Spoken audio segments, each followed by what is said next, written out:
On va revenir. Avec celui-là. Monsieur a du matos, ouais, c'est vrai. Monsieur a du pouvoir d'achat, Patrick. Regardez ton matériel dégueulasse. Nous allons bosser maintenant. Voilà. Mince. Bon, mais dites-moi ça avec le micro devant quand même. Ah, okay. Ça va là les gars, je vous gêne pas? Ça va, c'est bon. Bah, on est prêts. Ok, tu prends la grosse... d'accord. Je prends la grosse banane. Alors, comment vous est venue l'idée de ce film pour pécho les filles?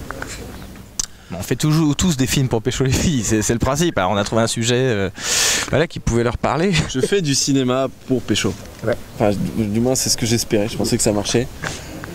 Apparemment non. Voilà, merci Patrick, à bientôt. C'était Paul Lefebvre. Non mais parce que bon, c'est quand même autre chose, c'est quand même sur l'amour en général, quoi, les difficultés d'aimer aujourd'hui quand on a 20 ans. Exactement. Non. 20 ans, il est gentil Patrick. Mais mais oui c'est ça. C'est j'ai une question à vous poser. Oui, parce que là on est en diagonale. J'ai ce micro là, mais je parle à Patrick. C'est une connerie. Oh putain, Fred, t'es là. Tu me sauves la vie. Qu'est-ce qui s'arrête? Faut que tu m'emmènes à Avignon. Quoi? Hier à la soirée, je crois que j'ai rencontré la fille la plus merveilleuse du monde. Ça c'est quoi tes conneries? Ah, c'est la Maison Bleue, vous vous souvenez Mais justement, vous nous avez foutu dedans, la Maison Bleue. Alors nous, on a cru à des rêves, on a cru à du romantisme. On a cru que le mariage c'était possible en aimant. On pensait que voilà, qu'on trouverait la femme de notre vie et que ça durerait toute la vie, parce qu'on a écouté Maxime Le Forestier. Et à un moment donné, bon bah c'est cassé la gueule. Alors le modèle, il faut le réinventer. Et aujourd'hui, on est perdu. C'est de ça dont on parle à Love You. Voilà. C'est pas trop mal. Et c'est pour ça que vous mettez aussi deux petits vieux pour vous venger un petit peu, quoi, surtout sur la pauvre vieille. Non, ça nous fait rire, mais ça nous fait rire. Non, mais c'est plus pour voilà. Votre mère, ça a du moins la faire rigoler quand même. Bah, ma mère n'est. Elle en est pas là. Que ça, elle en est pas là. Mais merci pour elle. Merci pour elle. Désolé, votre grand-mère alors. Voilà, oui, elle est décédée, mais merci encore. Bon, d'accord, j'ai tout. Une autre question, Patrick? Ouais, on reprend à zéro. On reprend à zéro. Bon. Alors, moi, j'aimerais savoir pour un premier film, ce que ça fait de lire au générique le premier nom qu'on lit au générique pour votre film. C'est pas le vôtre, hein, d'ailleurs, c'est celui de Luc Besson. Luc Besson présente. Ça fait quoi pour un premier film d'avoir comme, alors je sais pas s'il est coproducteur ou en tout cas le film est distribué par EuropaCorp, mais d'avoir Luc Besson au générique de son premier film. Bah, il fait que présenter en fait, il vient présenter le film à chaque fois, il a eu la sympathie de...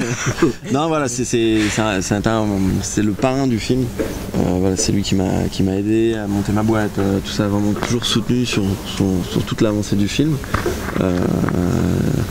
Et bah ça me fait plaisir parce que c'est vraiment lui qui m'a donné ma chance, qui m'a dit tiens tu veux faire un film, j'avais fait le court-métrage à Love You et qui m'a dit tu devrais en faire un long, tu veux que je t'aide?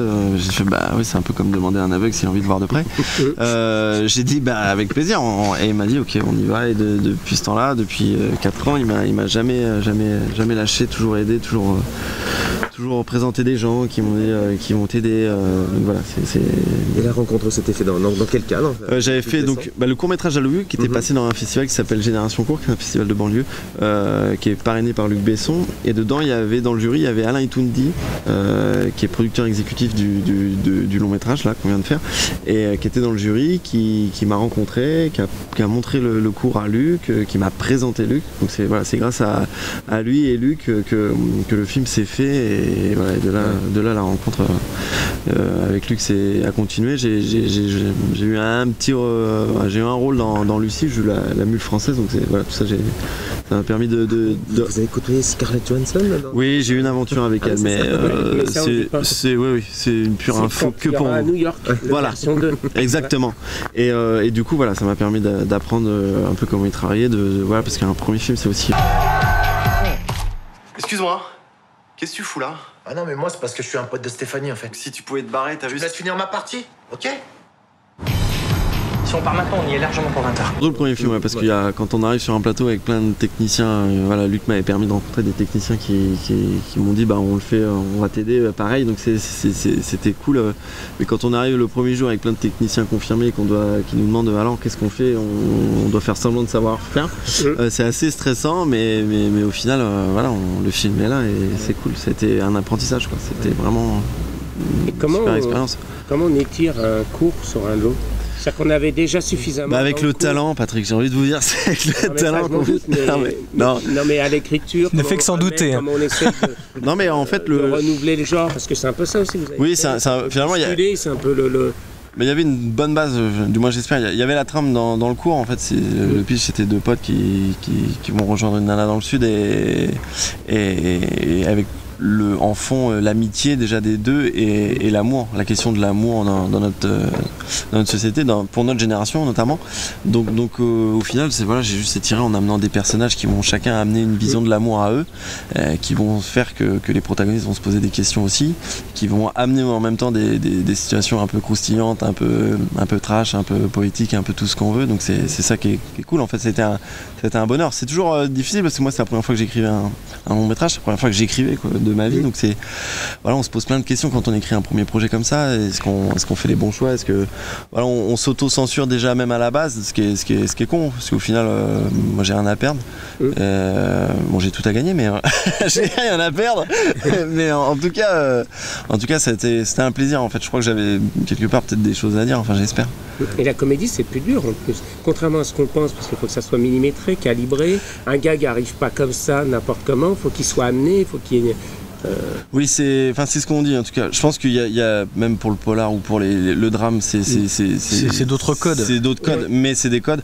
Pour la comédie, oui, c'est pas évident parce que en plus, quand on était dans un film avec une économie réduite, donc essayer d'être drôle quand la journée se passe vraiment mal, il y a des fois c'est un peu. Mais au final, c'est quelque part toujours un plaisir. Mais en fait, je sais pas si c'est des codes ou une facilité. Moi, je crois que j'avais envie. C'est une nature, c'est un désir d'écriture. Ouais, voilà, ça s'est fait comme ça. De traiter de ce sujet-là, en tout cas, avec de la dérision.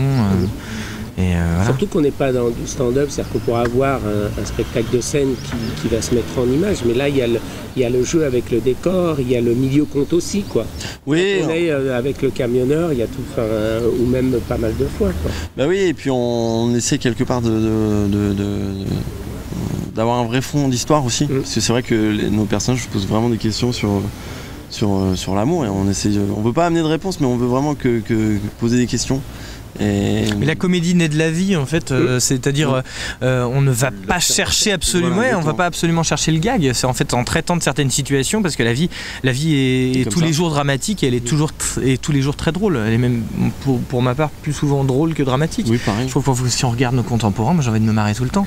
Et quand on se confronte, voilà, vaut mieux. Et quand on se confronte à ces situations-là, en fait on déroule et voilà, c'est ce qu'on a voulu expérimenter dans I Love You.